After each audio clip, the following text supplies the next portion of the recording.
नमस्कार, मैं डॉक्टर हेम श्रीवास्तव। हमारा विषय है असम की बाढ़ से निजात कैसे पाएं। हम जानें कि भारत का जो पूर्वोत्तर राज्य है असम, ये पिछले कई वर्षों से बाढ़ से परेशान रहता है। मानसून आया नहीं कि असम बिल्कुल ओवर फ्लडेड हो जाता है, बाढ़ से ये भर जाता है।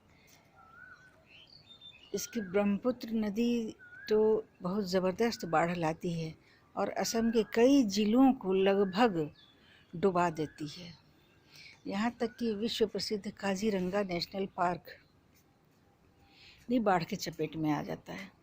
पिछले कुछ वर्षों से तो इसके बहुत ही दुर्लभ पशुओं की मौत भी देखी गई है।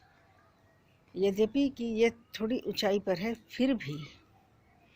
फिर भी बाढ़ का पानी चारों ओर से इस तरह से घेर लेता है और खबरें आती हैं कि पानी ऊंचा उठता जा रहा है, जिससे कि काजीरंगा नेशनल पार्क में जो हैबिटेबल एरिया है, जहाँ के जानवर रह सकते हैं, हैबिटेबल एरिया कम होता जा रहा है।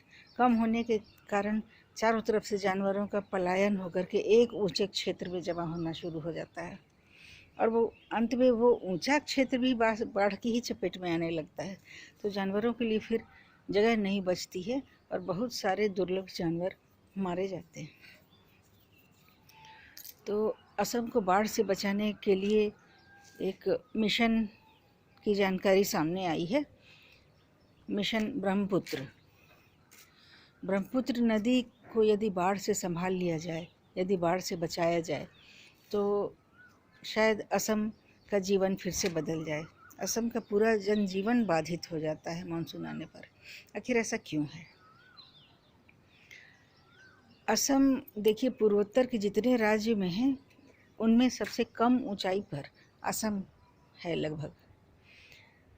तो और उसके इर्द गिर्द जितने भी राज्य हैं, मेघालय है, मणिपुर है, अरुणाचल है, ये कुछ ऊंचाई पर हैं और सारे के सारे पहाड़ियाँ हैं। समझ लीजिए कि चारों ओर पहाड़ियाँ हैं, ऊंची पहाड़ी वाले राज्य हैं। इसके अलावा भारत के बाहर से आने वाली भी जो नदियाँ हैं, चीन से बह करके भी जो नदी आती है, वो भी ब्रह्मपुत्र में खुद को खाली कर देती है। ब्रह्मपुत्र को चारों ओर से पानी मिलता है। चूँकि साल भर मानसून का सीज़न नहीं रहता है, मौसम नहीं रहता है, इसलिए ब्रह्मपुत्र संभली रहती। लेकिन जहाँ वर्षा का समय आया, चारों ओर से नदियाँ एकदम हरहरा करके वो बिल्कुल ब्रह्मपुत्र में गिरने लगती हैं। अब गहराई के कारण ब्रह्मपुत्र को सबका पानी लेना ही पड़ता है।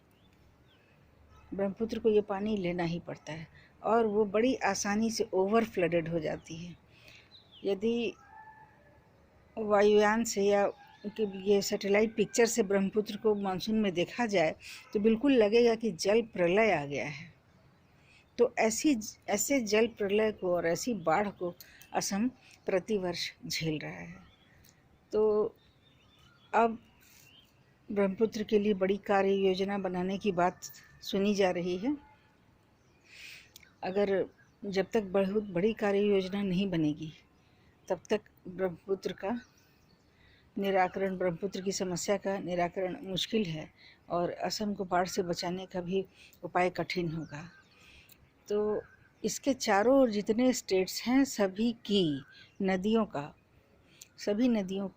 में पानी अधिक से अधिक रुके, इसका उपाय होना होगा। इसका उपाय करने के लिए फॉरेस्टेशन को काफ़ी बढ़ाना होगा।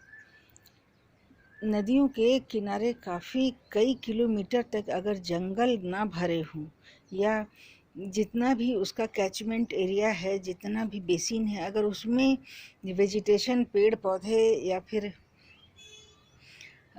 पशुपालन या जितना भी इको फ्रेंडली इंडस्ट्रीज़ हैं, अगर वो ना हो की कमी हो, तो फिर स्थान में बाढ़ आते फिर देर नहीं लगती है।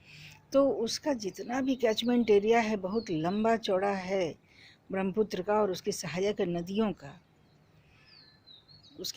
नदियों का सभी के किनारे बहुत एक्सटेंसिव, काफ़ी बड़े पैमाने पर वेजिटेशन की तैयारी करनी होगी और ये कार्य भारत को ही सोचना होगा। अगर काफ़ी वेजिटेशन रहेगा और पहले के समय की तरह पहले जितने पेड़ हुआ करते थे, अगर उस तरह से घने जंगल यदि बसाए जाएं, बिल्कुल घने जंगल बसाए जाएं और उसकी सहायक नदियां जो कि बरसात आते ही ब्रह्मपुत्र में बिल्कुल गिरने लगती हैं झरने की तरह, तो उन नदियों के पानी को व्यवस्थित करने की योजना अब बनाई जानी चाहिए। और इसको प्राकृतिक रूप से पेड़ों से इस पूरे असम राज्य को पेड़ों से भी भरने की योजना होनी चाहिए, क्योंकि अगर पेड़ से भरा रहेगा, असम जंगलों से पहचाना जाता था, बहुत तरह के जंगलों से ही ये पहचाना जाता था। तो यदि बाढ़ आई और पेड़ों से भरा हुआ असम रहेगा तो भी बाढ़ का प्रकोप कुछ कम होगा। और सहायक नदियाँ जहाँ जहाँ हैं उनके कैचमेंट एरिया और जहाँ से उनका उद्गम होता है, जो जो भारत में पड़ती हैं, वहाँ पर भी वेजिटेशन, प्लांटेशन और बड़े बड़े जंगल व्यवस्थित तरीके से लगाने की योजना बने और पेड़ लगाए जाएं, तो फिर ब्रह्मपुत्र में आकर के गिरने वाला पानी निश्चय ही कम होगा, निश्चय ही कम होगा। बांध बना करके समस्या का शायद स्थायी निदान नहीं किया जा सकता है, थोड़े समय के लिए बांधों से राहत मिल सकती है, परंतु बहुत एक्सटेंसिव फॉरेस्टेशन की आवश्यकता है।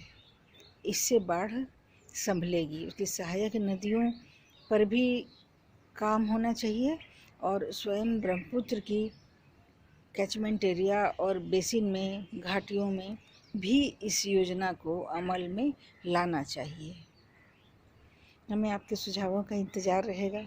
आपके पास आइडियाज़ हैं हमें दें, आपके पास टॉपिक्स हैं हमें बताएं, हम उन्हें लेंगे, अपने विचार हमें दें अवश्य। जय भारत, जय हिंद।